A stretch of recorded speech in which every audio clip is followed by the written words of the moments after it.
यीशु मसीह के नाम से आप सब शुभ संदेश की दर्शकों को फिर से मैं एक बार स्वागत करती हूँ।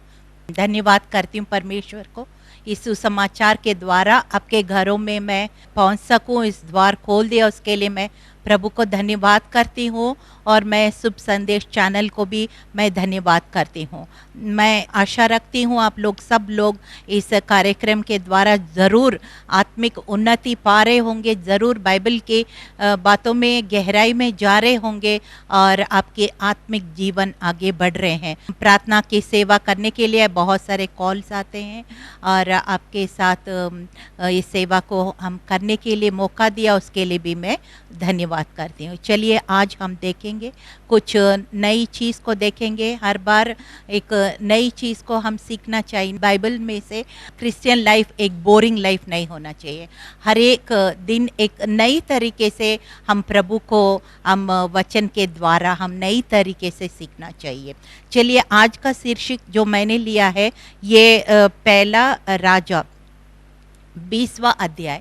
ये पुराना नियम में आपको पता है हम लोग पुराना नियम को बिल्कुल ऐसे अलग नहीं कर सकते, क्योंकि एक कैमरा में एक नेगेटिव होता है ना, नेगेटिव को अगर क्लीन करेगा तो कैसे फ़ोटो आ जाता है ना, इसी तरह से हमारा जो यीशु मसीह का जो आने वाला सब कुछ पुराना नियम में हमें सब कुछ आने वाला समय यीशु मसीह कैसे इस पृथ्वी में आएंगे, क्या करेंगे और मानव जाति का कल्याण कैसे होगा, पवित्र आत्मा उसके बाद कैसे, सब कुछ पुराना नियम से ही शुरुआत होता है। और ये यावे परमेश्वर यीशु मसीह और पवित्र आत्मा ये सब त्रिएक परमेश्वर एक ही परमेश्वर है। इसलिए हम आज मैंने जो लिया है ये बड़ा एक रोमांचक इंटरेस्टिंग एक कहानी है। आपको पता है स्पेशली जो लड़की छोटा सा बच्चे होते हैं तो उनको बॉयज़ को ज़्यादा डुशुम डुशुम ऐसे चीज़ अच्छा लगता है ना, तो इस तरह से ये जो मैंने लिया है ये अध्याय पूरा एक बैटल्स है, ये युद्ध है। और किस तरह से जैसे दाऊद है और बहुत सारे राजाएं शत्रु देश से जब युद्ध लड़ते थे कि परमेश्वर का जब पूछताछ करते थे तो बड़ी सारी रणनीति परमेश्वर देते थे और कैसे ये लोग उस युद्ध को यीशु मसीह के द्वारा यावे परमेश्वर के द्वारा जीत हासिल किया। और उस कहानी हमें बहुत इंटरेस्टिंग भी लगेगा और उसने जो गलतियां किया है वो हमको नहीं करना। परमेश्वर बाइबल में ये खूबी है कि किसी का गलती परमेश्वर छुपाता नहीं है। क्यों ताकि हम उस गलती को दोबारा ना करें और फिर जो कुछ खूबियाँ होती है उसको हमको अपनाना पड़ेगा। जैसे हम मांस खाते हैं तो हड्डियाँ अलग करते हैं और मांस खाते हैं ना, उसी तरह से बाइबल में जो इन लोग ने जो गलतियाँ किया है हमको उस गलतियों को नहीं करना है और जो खूबियाँ हैं जो सही किया, परमेश्वर के आदेशों को कैसे उसने पूरा किया और कैसे जय पाया शत्रु के ऊपर, वो सारे सिद्धांतों को हम इस कहानी के द्वारा हम सीखेंगे। चलिए हम शुरू करेंगे पहला राजा 20 अध्याय। और यहाँ पे ये है कि ये इज़राइल उस समय तक सुलेमान, आप सबको पता है सुलेमान राज्य के बाद इज़राइल 2 टुकड़ा हो गया था, क्योंकि सुलेमान ने परमेश्वर की बात कुछ समय तक माना और बाद में वो परमेश्वर को छोड़ दिया, वो खिलाफ करने लगा, तो इसलिए अन्य देवताओं के पीछे जाने लगा। फिर इसलिए वो उसके बाद सिर्फ जो इज़राइल का एक ही गोत्र जो है परमेश्वर ने जिंदा रखा दाऊद के वाचा के वजह से, और बाकी सारे गोत्र आपको पता है तितर बितर हो गया। तो यहाँ पे हम देखते हैं जो इस समय जो मैंने जो जिस कहानी लिया, इस समय इज़राइल 2 टुकड़ा हो चुका था कि नॉर्दर्न इज़राइल जो उत्तर इज़राइल बोलते हैं उसको इज़राइल बोलते हैं और नीचे जो दक्षिण इज़राइल है उसको यूदा बोलते हैं। तो इस तरह से और उत्तर इज़राइल तो सामरिया राजधानी होया करता था और यूदा का यरूशलेम राजधानी होया करता था। और फिर इसके जो एक सीरिया, जो अभी का नाम है सीरिया, लेकिन बाइबल में सीरिया का नाम है आराम राजा लिखा हुआ है। तो सीरिया का राजा कैसे इज़राइल के ऊपर युद्ध लड़ने का आया। और इस समय तक हम देखते हैं कि देखिए जो इज़राइल का 2 राजा हो गया, 2 टुकड़ा हो गया, और एक राज्य जो है सीरिया के साथ जुड़ा हुआ है और दूसरा राज्य सीरिया के साथ नहीं जुड़ा हुआ। तो ये देखिए, जैसे दो व्यक्ति होता है, पति पत्नी समझो, और तीसरा व्यक्ति आपके बीच में आएंगे तो क्या होगा, वो तीसरा व्यक्ति जरूर फायदा उठाएगा। यहाँ भी कुछ ऐसे ही हो रहे हैं। यहाँ पे इजराइल दोनों राजा लड़ रहे हैं और ये आराम का राजा जो सीरिया का राजा है और ये एक राजा को वो सपोर्ट कर रहे हैं और आपस में लड़ रहे हैं और वो सीरिया राजा आराम का राजा वो फायदा उठा रहे हैं। आपको पता है इंडिया में भी ऐसे ही हुआ था। 200 साल अंग्रेजों को हम हिंदुस्तान में कितना हम फ्रीडम फाइटर्स बोलते हैं ना, कितना हम लोग फाइट करना पड़ा, तब जाके हमें 1947 में हमारा देश में आज़ादी आए। तो वो क्या करते थे, डिवाइड एंड रूल। वो क्या करते थे, अगर दो भाई यहाँ पे अड़ोस पड़ोस राज्य में रूल करता है तो एक भाई के साथ हो जाते थे और फिर वो दूसरा भाई का और इस भाई का दोनों लड़ाई करवाते थे और फिर नेचुरली जो एक भाई को जो जिसको सपोर्ट किया उसका जीत होगा और फिर ये दूसरा भाई का राज्य को वो कब्जा कर लेते। इसी तरह से वो इंडिया में बहुत सारे राज्य को उसने कब्जा किया और फिर उनको निकालने में 200 साल लगा। हमारे जीवन में भी कई बार हम एकता में रहने से हमें फायदा होता है। जब लड़ाई करते हैं तो तीसरा पार्टी क्या करते हैं, फायदा उठाते हैं। देखिए जल्दी से हम इस अध्याय को पढ़ेंगे। आराम के राजा बेनहदीद ने अपनी सारी सेना इकट्ठा की और उनके साथ 32 राजा और घोड़े और रथ थे, उनके संग लेकर उसने शमरोम पर चढ़ाई किया और उसे घेर के उनके विरुद्ध लड़ा। यहाँ पे इजराइल का कौन सा राजधानी है, सामरिया, हिंदी में समरोन बोलते। ये जो समरोन में चढ़ाई किया, किसने चढ़ाई किया, ये आराम के राजा बेनहदाद। बेनहदाद ये नाम नहीं है, ये टाइटल है। ये बेनहद जैसे फ़ारो बोलते हैं ना, ऐसे ये बेनहदाद का ये टाइटल है। ये आराम का राजा बेनहदाद ने कितने लोग का सेनापतियों को और कितने लोग को इकट्ठा किया, 32 राजाओं को, 32 राजाओं को, घोड़ों को, रथों को, सब कुछ लेकर सिमरोन पर चढ़ाई किया। और फिर उसने क्या किया, तब उन्हें नगर में इजराइल के राजा अहाब के पास दूतों को ये कहने लिए भेजा, बेनहदाद तुझे यूं कहता है, तेरा चांदी सोना मेरा है और तेरा स्त्रियां और बच्चे में जो जो उत्तम है वो भी सब मेरे हैं। इजराइल के राजा ने उसके पास कहला भेजा, हे मेरा प्रभु, हे मेरा राजा, तेरा वचन के अनुसार मैं और मेरा जो कुछ है सब तेरा है। देखिए यहाँ पे क्या होता है, वो सारे रथों को, 32 राजाओं को, घोड़ों को, सब कुछ लेकर वहां पे सिमरोन के बाहर खड़ा था और उसने दूतों को ये कहला भेजा कि कई बार क्या होता है, सीधा युद्ध लड़ने के बजाय वो देखते हैं कहीं ये सरेंडर, मतलब सरेंडर कर दिया तो फिर युद्ध लड़ने का जरूरत नहीं पड़ती है। तो इसलिए उसने दूतों को कहला भेजा, क्या भेजा कि तेरे बच्चे, तेरा स्त्री, तेरा सब कुछ मेरा होगा, क्या तुम्हें मंजूर है, ऐसे करके उसने कहला भेजा। जब कहला भेजा तो उनको क्या करना चाहिए, मना करना चाहिए, हाँ करना चाहिए, आप बताइए। कई बार शत्रु हमें बार्गेन करने के लिए कि आ जाता है, थोड़ा सा जगह दे दो।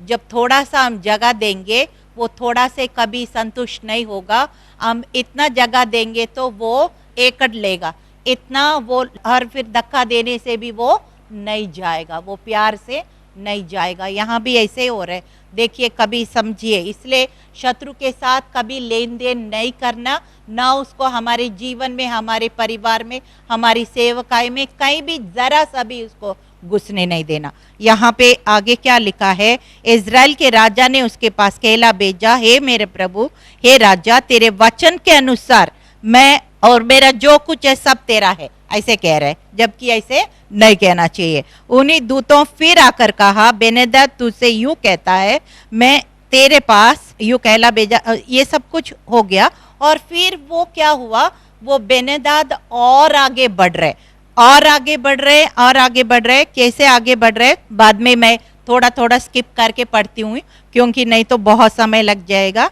कि तब इज़राइल के राजा ने अपने देश के सब पुण्य, देखिए यहाँ पे 6वां वचन में लिखा, परंतु कल इसी समय में अपने कर्मचारियों को तेरे पास भेजूंगा और तेरे कर्मचारियों के घरों में ढूंढ डांड करेंगे और तेरी जो मनभावनी वस्तु निकाले उन्हें भी अपने अपने हाथों में लेकर आएगा। पहले सिर्फ आपका स्त्री, आपके बच्चे ऐसे बोला, फिर अभी क्या बोल रहे हैं, मेरे कर्मचारियां जो कुछ उनको अच्छा लगेगा, जिसमें हाथ लगेगा वो सब कुछ मेरा ही होगा। और पता नहीं क्या क्या कहाँ कहाँ वो हाथ लगाएगा ना।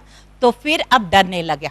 अब आहाब जो है इज़राइल का राजा है, अब डरने लगा। देखिए ये इससे हम क्या सीखते हैं कि पहले शैतान को मौका दिया, वो घुसते रहेगा, जब इतना घुसेगा कि हमें फिर अच्छा नहीं लगेगा, तब उनको निकालना बड़ी मुश्किल हो जाएगी।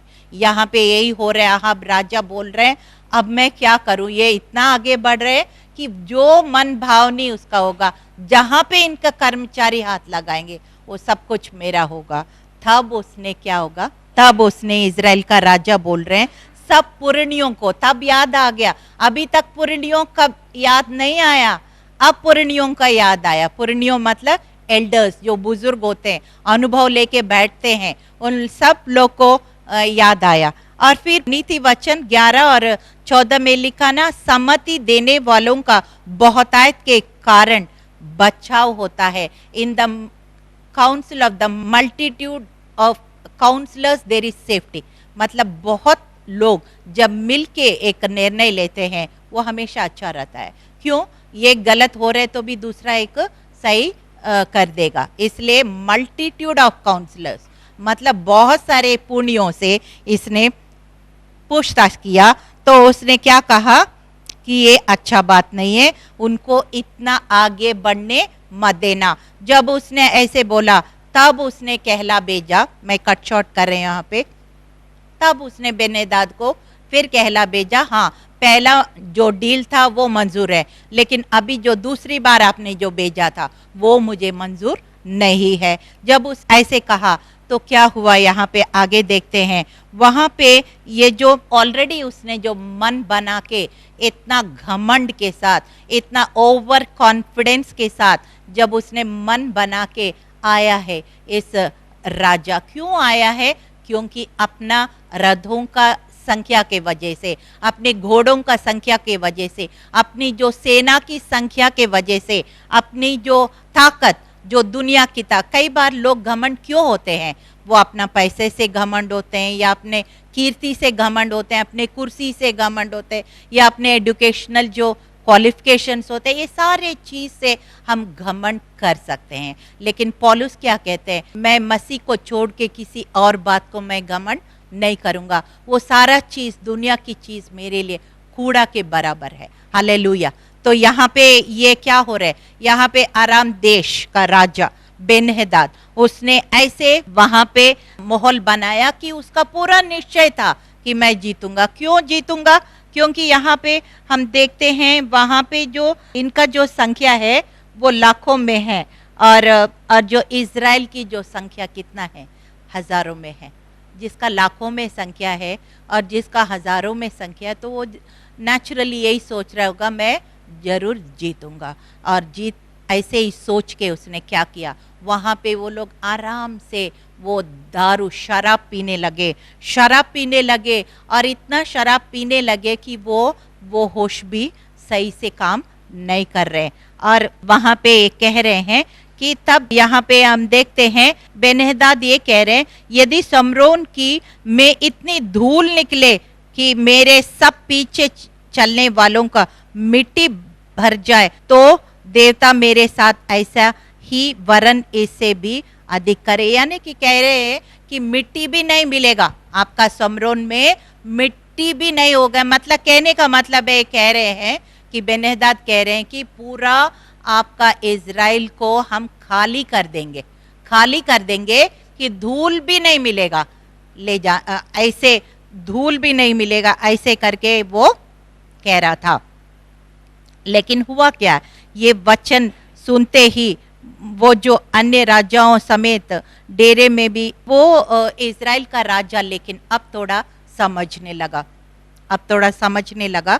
और ये कह रहे हैं जो युद्ध में जाता है उसको पहले से ही इतना घमंड होना अच्छा नहीं है। जब जीत गया तो ये सब बातें आप बोलो, जीतने से पहले युद्ध शुरुआत हुआ ही नहीं है, ये सब बातें बोलने के लिए अच्छा नहीं है। ऐसे करके वो ये जो इज़राइल का राजा बोल रहे हैं।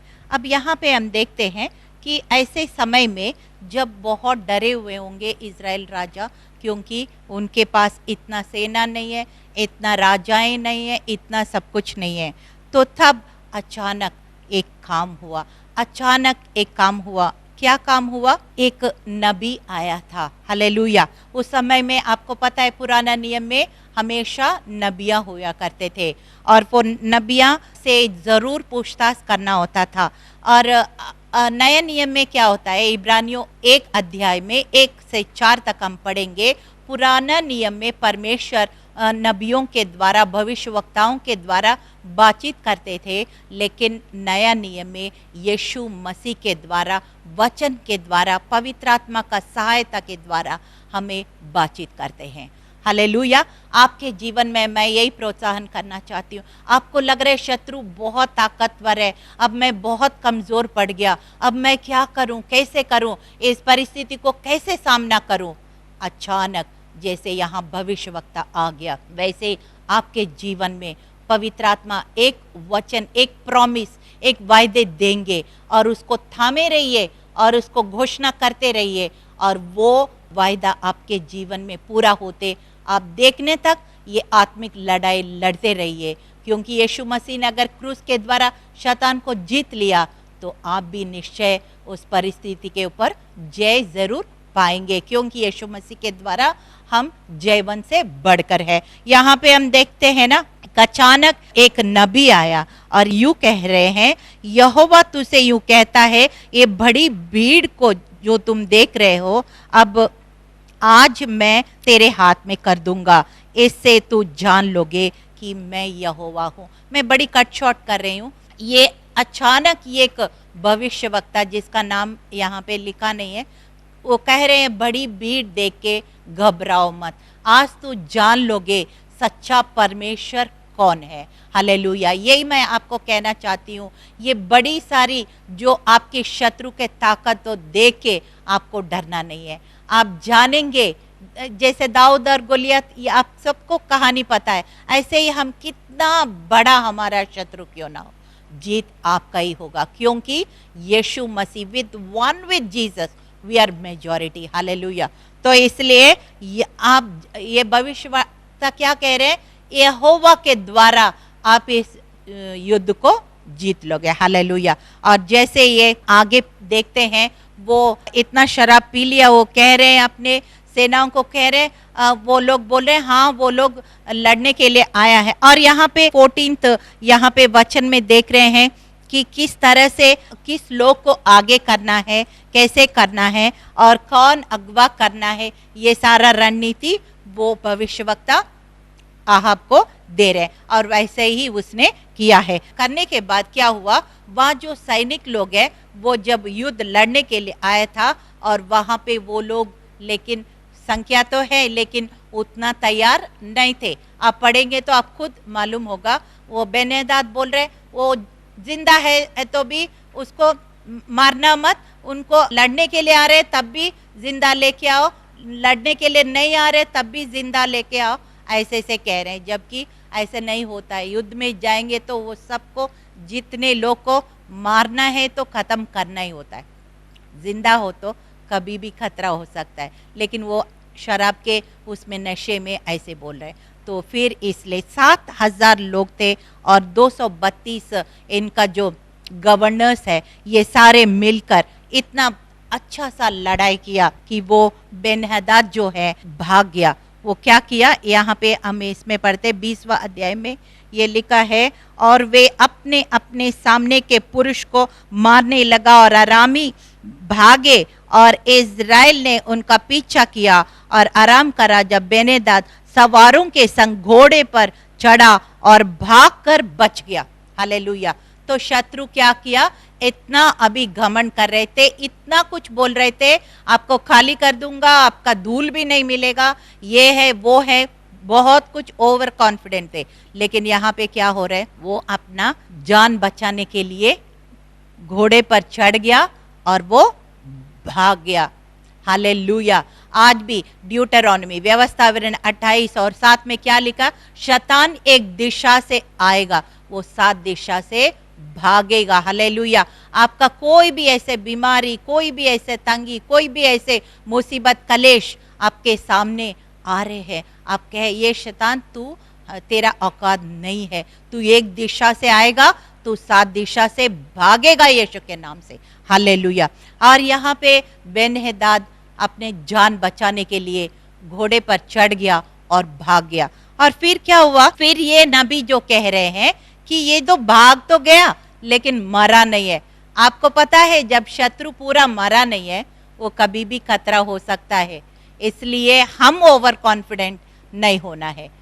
शत्रु ओवर कॉन्फिडेंट हो गया, वो तो हार गया, लेकिन हमको कभी भी वो ओवर कॉन्फिडेंट नहीं होना। यहाँ पे नबी कह रहे हैं ये फिर से आएगा, देख लेना, तैयार होना। और फिर से मैं कट शॉर्ट कर रही हूँ, फिर से कैसे आ रहे पता है आपको, ये कह रहे हैं ये हम लोग सिमरोन का पहाड़ में हमने युद्ध किया है। आपको पता है एलिया भी पहाड़ में स्वर्ग से आग निकाला, तो ये लोग सोच रहे ये इनका भगवान जो है पहाड़ों का भगवान है। इस बार हम ऐसे करेंगे, बिल्कुल समतल मैदान में हम लड़ाई करेंगे और फिर हम जरूर जीतेंगे करके फिर उसने दूसरा सीजन पूरा फिर सेना को तैयार करके इकट्ठा करके फिर उसने इस्राएल के ऊपर चढ़ाई किया। फिर लेकिन क्या हुआ, परमेश्वर नबी के द्वारा कह रहे हैं, और ये परमेश्वर कोई कंपार्टमेंट का परमेश्वर नहीं है, ये पहाड़ों में परमेश्वर है, ये मैदान में परमेश्वर नहीं है, ऐसे नहीं है,